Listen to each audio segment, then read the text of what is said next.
प्रेमी सज्जनों, भक्तिमती माताओं, प्यारे भाइयों एवं प्यारी बहनों तथा देश विदेश से इस हंस जयंती के अवसर पर सद्भावना सम्मेलन में पधारे हुए महानुभावों, भक्तजनों, यह अत्यंत प्रसन्नता की बात है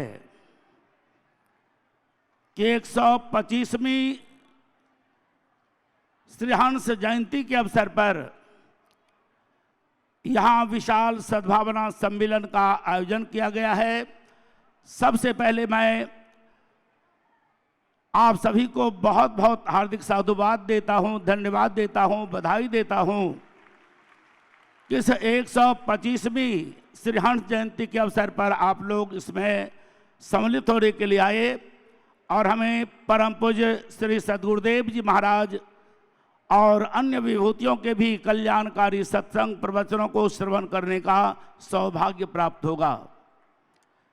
जैसा कि आप सभी को विदित है कि योगी राज श्री हंस जी महाराज हमारी संस्था के मूल पुरुष थे। महात्मा श्री सर्वज्ञानंद जी जब हम लोग बचपन में हरिद्वार में सेवा करते थे, एक दिन कहने लगे कि तब मैं हरिद्वार के एक धर्मशाले में कुछ दिन रहा महाराज जी के आदेश से।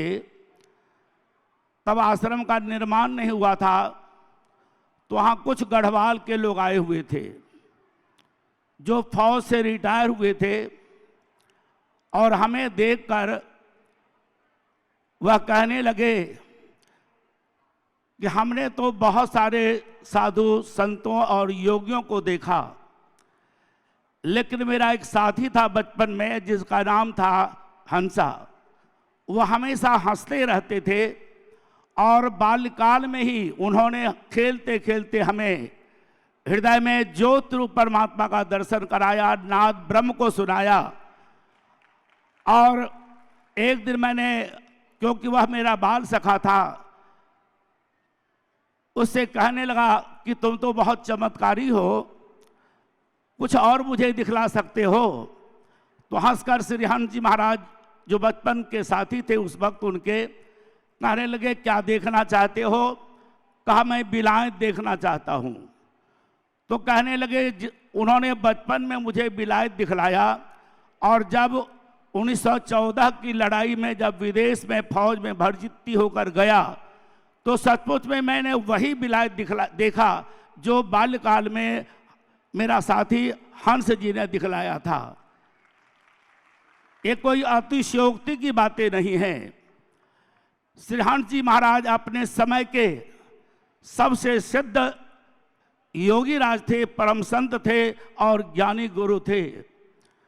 बड़े बड़े आध्यात्मिक व्याख्यान होते थे, सम्मेलन होते थे और जब श्री हंस जी महाराज के हाथ में माइक जाता था, उनके ओजस्वी प्रवचनों को सभी लोग शांतित होकर सुनते थे और किसी साधु में, किसी मंडलाधीश में, मंडलेश्वरों में यह हिम्मत नहीं होती थी कि अगर हंस जी महाराज माइक पकड़े हुए हैं तो वह उन्हें बैठ जाने के लिए कह सकें।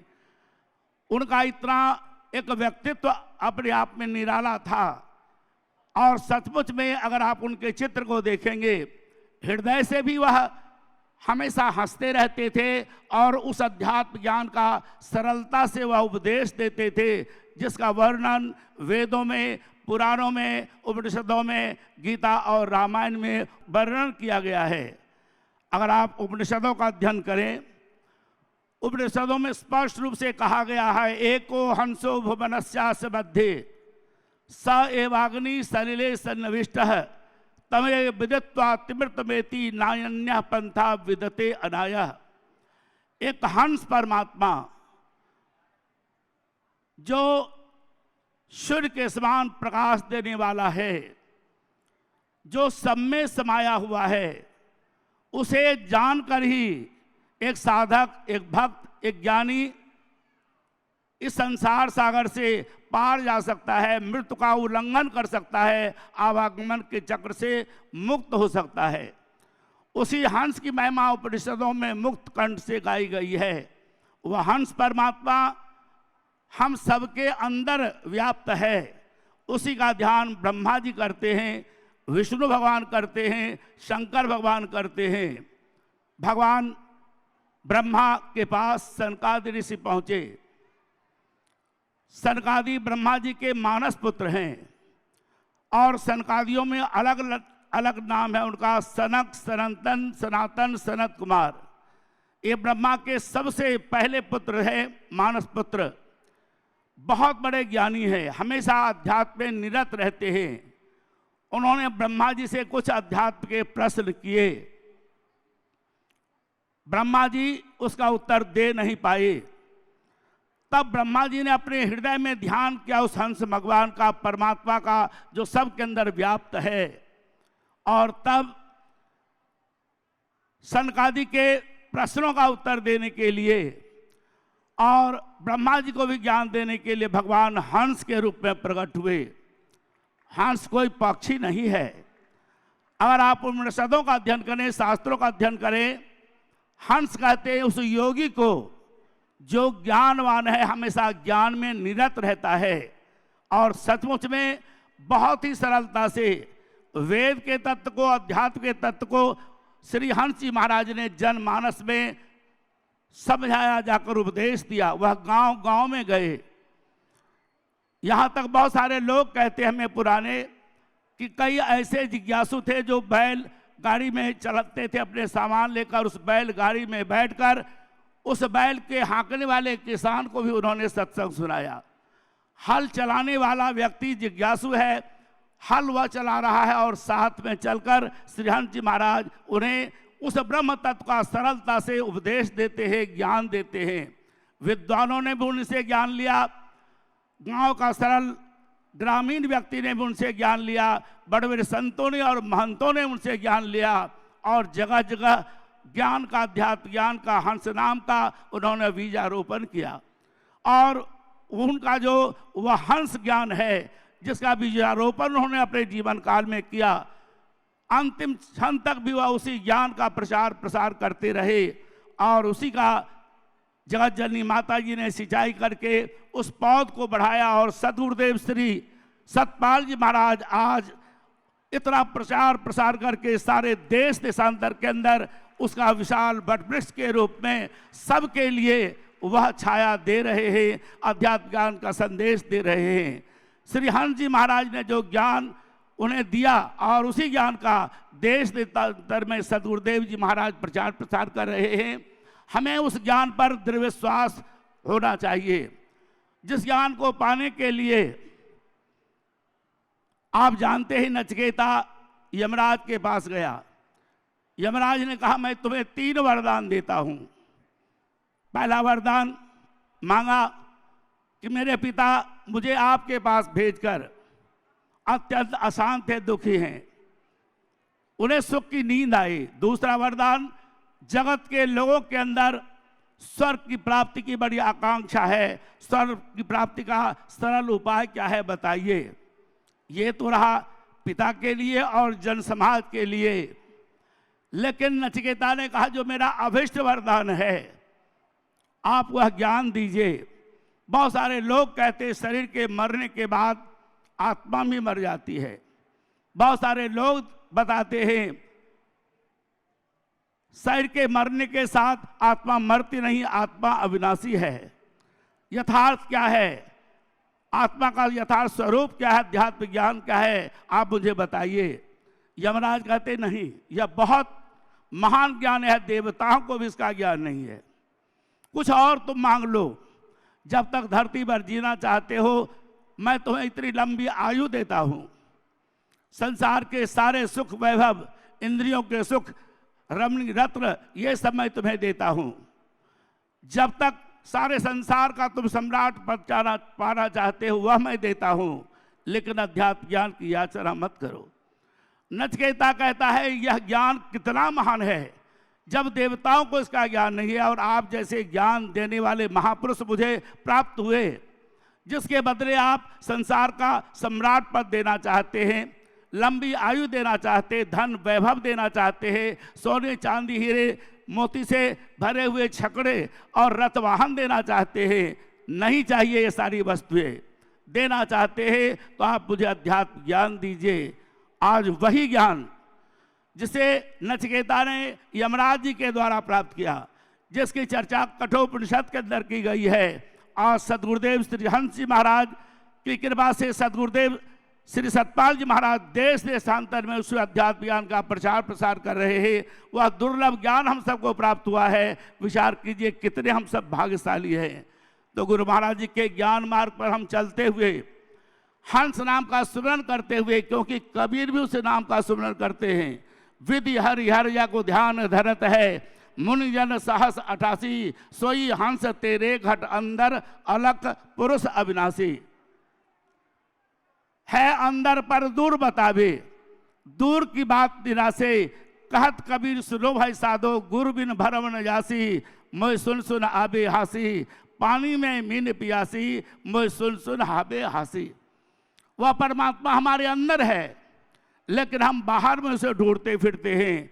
वह हंस नाम, वह परमात्मा, वह ज्योत रूप परमात्मा हमारे अंदर है, लेकिन बिना गुरु महाराज की कृपा के इसे कोई प्राप्त नहीं कर सकता है। इसीलिए सभी संतों ने उस ज्ञान का प्रचार किया, और ज्ञान मिलता है किनके द्वारा? समय के सदगुरु महाराज के द्वारा। रामायण में तुलसीदास जी कहते हैं,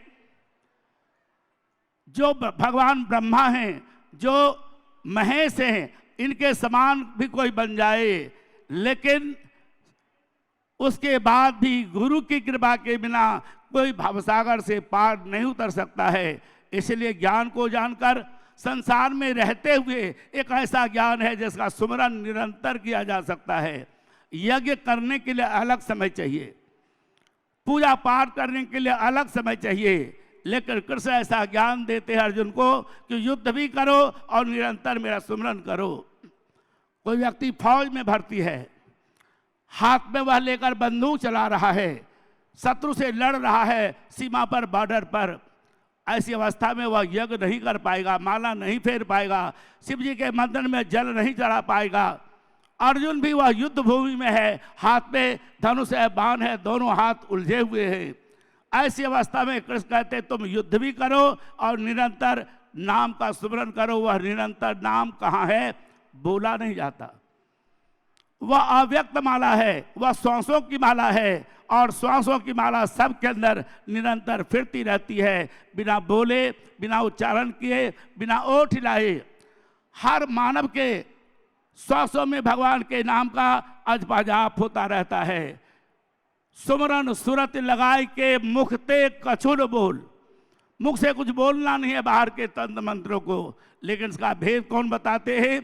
सतगुरु पूरा भेद बतावे, निश्चल मन ठहरात। ये जो मन चंचल है, जब नाम का सुमरन करते हैं, नाम का ज्ञान मिलता है, तब मन स्थिर होता है, और तब मन को सच्चा सुख मिलता है, सच्ची शांति मिलती है। तो सभी प्रेमी भक्तों से, माताओं बहनों से, महानुभावों से मेरा अनुरोध है, इसी ज्ञान का प्रचार चारों युगों में जितने भी अवतार आए, महापुरुष आए, संत आए, उन्होंने किया, और उसी ज्ञान का प्रचार अपने जीवन काल में योगी राज श्री हंस जी महाराज ने किया, और उसी ज्ञान का संदेश देश देशांतर में गुरु महाराज जी दे रहे हैं। और उनके पद चिन्हों पर चलते हुए उनके ज्ञान को हृदय में धारण कर हम खूब भजन करें, सुमरन करें, नाम की कमाई करें।